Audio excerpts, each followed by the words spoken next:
नमस्कार, आपका हमारे YouTube चैनल कर्मयोगी सेवा ट्रस्ट पर स्वागत है।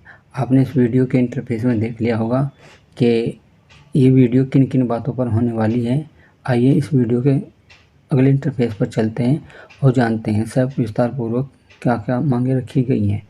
सरकार ने एक खुशखबरी दी है कि पेंशन धारकों की जो पेंशन वृद्धि है उसके बारे में, और जो FMA है उसमें 3000 रुपये की बढ़ोतरी की मांग रखी, और DOPT ने क्या क्या मांगे पास की हैं इसके बारे में चलते हैं। क्योंकि जो पेंशन भोगी संगठन थे इन्होंने मांग रखकर एक बैठक बुलाई, और जो दिल्ली विज्ञान भवन में आयोजित हुई थी। इस बैठक में पेंशन जो संगठन थे उनके प्रतिनिधि थे और केंद्रीय मंत्री जितेंद्र सिंह थे, जिन्होंने केंद्र सरकार की विभिन्न बातों को, विभाग के जो प्रतिनिधिमंडल थे सबने भाग लिया। इस मीटिंग में क्या क्या हुआ है और कौन कौन से मुद्दों पर मोहर लगी है और कौन कौन से मुद्दे खारिज किए गए हैं, इस के मिनट्स केंद्र सरकार द्वारा क्या क्या पास किए गए हैं, इसके बारे में सविस्तार पूर्वक बताएंगे। क्योंकि पेंशन जो इसके अंतर्गत पेंशन धारकों का जो हेल्थ चेकअप है उसके बारे में 65 साल से 5%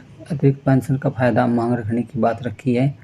FMA में बढ़ोतरी की बात रखी है, और फैमिली पेंशन धारकों के लिए फिक्स मेडिकल अलाउंस की जो मंजूरी है उसके लिए रखी है। रेलवे किराए के जो पेंशन धारक सीनियर सिटीजन छूट मांग की, और 30 तारीख और 30 जून को 31 दिसंबर को जो रिटायरमेंट थे उनकी डिटेल के लिए बात रखी, और 1% इंक्रीमेंट की। पेंशन भोगियों के जो अवधि के जो हेल्थ चेकअप होते हैं वो 6 महीने में या साल में एक बार आयोजित किया जाए। पेंशन भोगी जो संगठन है समय समय पर इस चेकअप के लिए मांग रखती है, लेकिन सरकार ने जो जारी किया है अपना जो डाटा, उसमें कहा है कि इस पर जो है स्वास्थ्य एवं परिवार कल्याण मंत्रालय ने बताया है कि पेंशन भोगियों को साल में एक बार हेल्थ चेकअप कराने के लिए छूट दी जाती है।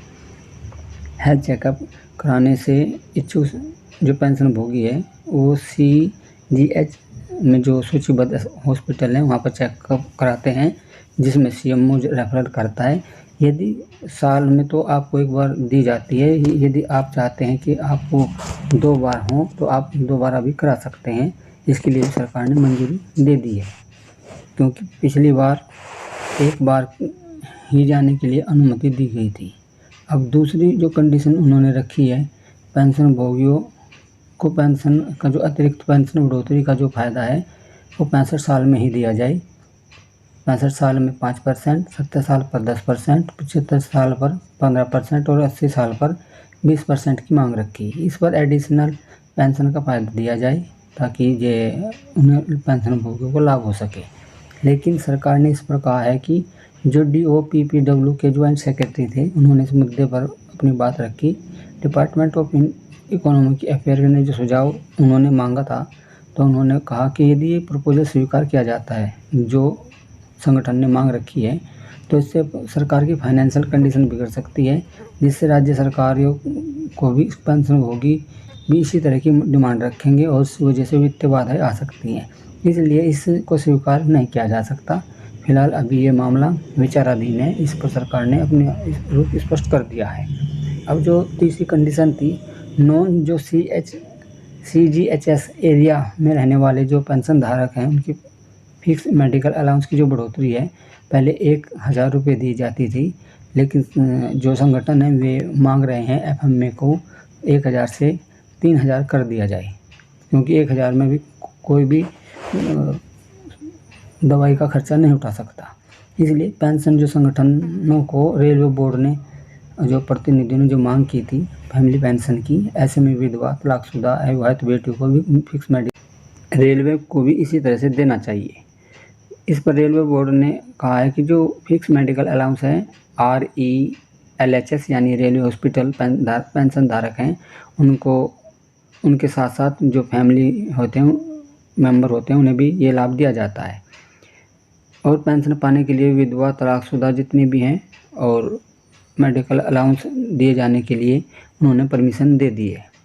साथ ही पेंशन भोगियों ने नेक्स्ट जो मांग रखी थी वो रेलवे किराए में जो पेंशन धारक हैं जो सिटीजन हैं उन्हें भी छूट दी जाए, ताकि जिससे और फ़ायदा हो सके। इस पर सरकार ने अपना रुख स्पष्ट करते हुए साफ कहा है कि रेलवे किराए में 59,837 करोड़ की छूट प्रति वर्ष देता है सरकार, जिसमें 53% छूट बैठती है जो दिव्यांग यात्रियों, विद्यार्थियों, रोगियों को लाभ दिया जाता है। पेंशन धारकों, सिटीजनों को अगर किराए में छूट देंगे तो और भी ज़्यादा वित्तीय स्थिति खराब हो सकती है, जिस वजह से इस बात को उन्होंने खारिज कर दिया है। अब जो 30 या 31 दिसंबर को रिटायर कर्मियों का 8% का इंक्रीमेंट के फायदे की जो मांग रखी गई थी, उसमें कहा गया था कि जो कर्मचारी 1 साल की अवधि पूरी कर चुके हैं उनको 1 जुलाई या 1 जनवरी से इंक्रीमेंट का फ़ायदा देना चाहिए। इस पर सुप्रीम कोर्ट ने भी अपना फैसला ऐसे कर्मचारियों के पक्ष में दिया था, जिसके बारे में उन्होंने अपनी बात रखी। लेकिन सरकार ने इस पर कहा है कि यदि DOPT के तहत सरकारी कर्मचारी को वेतन वृद्धि सेवा पर होना चाहिए, अगर होगा तो इंक्रीमेंट मिलेगा। ये वर्तमान नियमों में जो संशोधन की मांग रखी गई थी, वो इस मुद्दे को डिपार्टमेंट ऑफ एक्सपेंडिचर के माध्यम से उठाया गया था।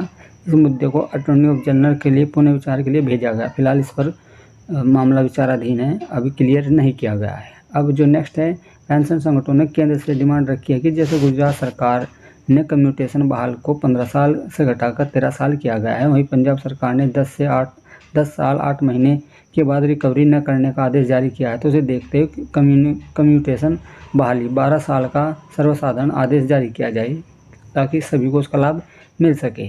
लेकिन इस पर सरकार ने अपना रुख रखा है कि DOPT सचिव ने बताया कि ये विचार ऊपर किया जा रहा है, जल्दी इस पर निर्णय लिया जाएगा और आने वाले समय में यह स्थिति क्लियर कर दी जाएगी ताकि आपको लाभ मिल सके।